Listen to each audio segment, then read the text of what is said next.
Tonight we delve into the dark side of Instagram, where filters and hashtags hold sinister secrets. Brace yourself for 3 disturbing tales that will make you rethink your next post. Behind the veil of curated feeds and picture-perfect lives, a darkness lurks, waiting to ensnare the unsuspecting. These are the stories that haunt the digital ether, the glitches in the matrix of likes and followers. Are you brave enough to scroll through? Sarah, a bubbly college student with a penchant for quirky filters, stumbled upon a new one called Vintage Retro. It promised to add a grainy, nostalgic feel to her photos, like faded Polaroids from a bygone era. She held her phone up, her face framed by the screen's soft glow, and snapped a selfie. The filter worked its magic, transforming her image into a sepia-toned portrait. But something was amiss. A faint figure, barely perceptible at first, materialized in the background behind her. It was a man, his features obscured by shadows, but his eyes were piercing, burning with an eerie intensity. Sarah chuckled, assuming it was just a trick of the light. She took another selfie, tilting her head, her smile widening. The figure remained its position unchanged, those eyes still fixed on her. A shiver ran down her spine. She tried a different filter, a playful one with dog ears and a pink tongue. The figure remained. Panic welled in her chest. It was as if the figure was embedded in the filter itself, a digital ghost clinging to its code. Deleting the filter, she thought, would banish it. But when she went to remove it, the app froze. Her phone felt unusually warm in her hand, the screen flickering like a dying candle. Then the phone vibrated, a low guttural hum that seemed to resonate deep within her bones. The man in the filter, the one with the haunting eyes, moved. He stepped forward, his form becoming clearer, more defined. His clothes, a dark suit from another time, hung on his gaunt frame. He reached out from the screen, his long, bony fingers stretching towards her. Sarah screamed, flinging the phone across the room. It clattered against the wall, the screen shattering into a spiderweb of cracks. She scrambled back, her heart pounding against her ribs. The room was silent, the only sound her ragged breathing. She cautiously approached the phone, its broken screen dark and lifeless. Relief washed over her. It was over, or so she thought. Later that night, as Sarah lay in bed, her mind replaying the horrifying events, she noticed something strange.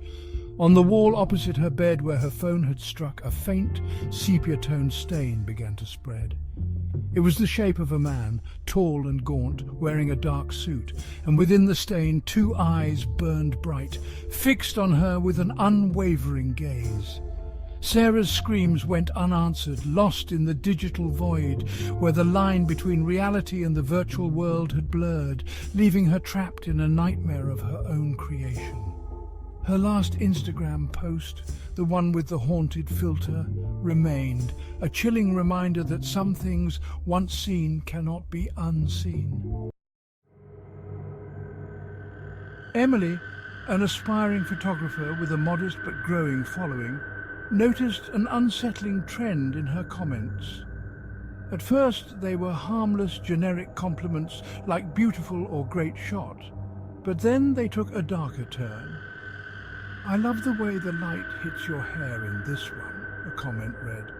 But Emily had never posted a photo with her hair down.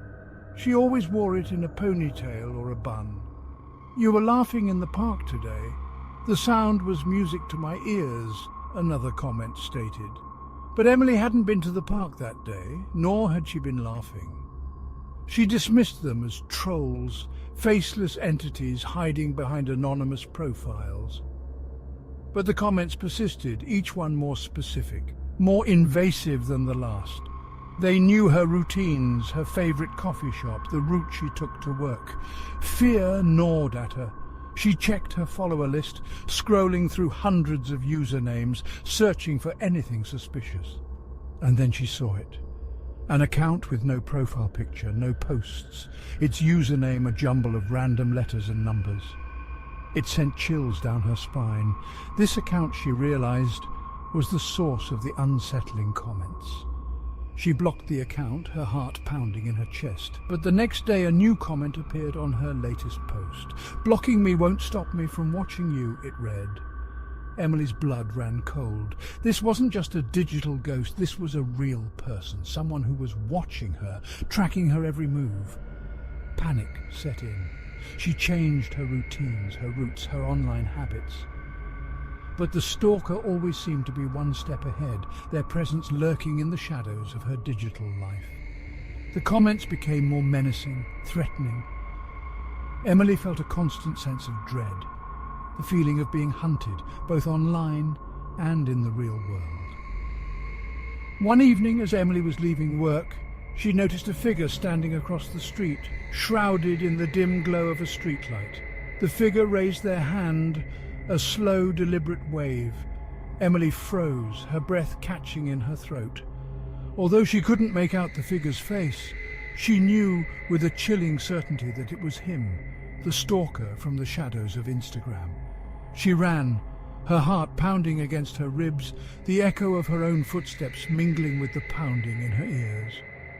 She didn't stop running until she reached the safety of her apartment, her lungs burning, her body trembling.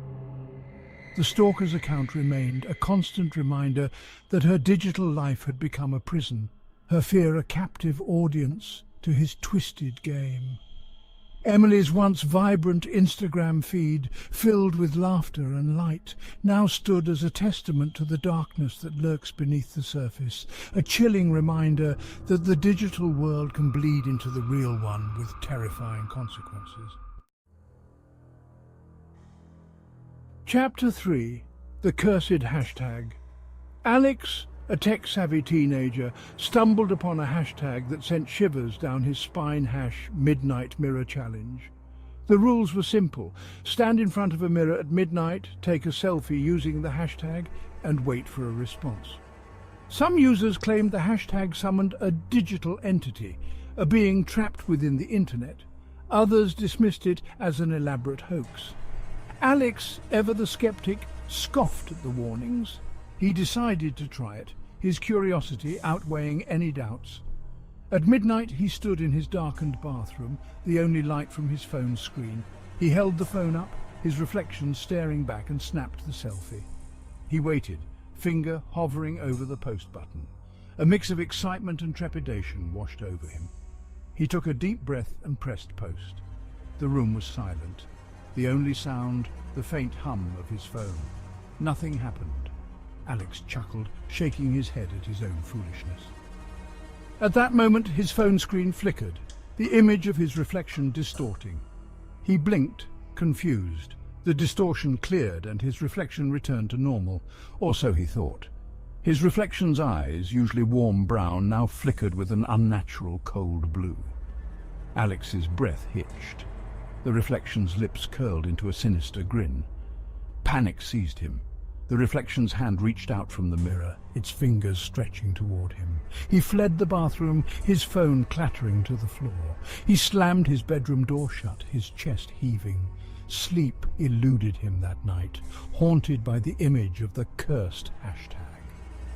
The next morning, Alex cautiously approached the bathroom door. The bathroom was empty, the mirror reflecting nothing but the mundane reality. He exhaled, relief washing over him. It was over. As he turned to leave, he noticed something scrawled on the mirror resembling dried blood. It was a single sentence. "You shouldn't have looked." Outro. These stories remind us that sometimes the true horror lies not in the shadows but in the palm of our hands. Think twice before you click. Good night and stay safe. The digital world, for all its wonders and connections, holds a dark side, a realm where our deepest fears can manifest with a single tap, a single post, a single hashtag. Be careful what you seek in the digital shadows, for you might not like what finds you.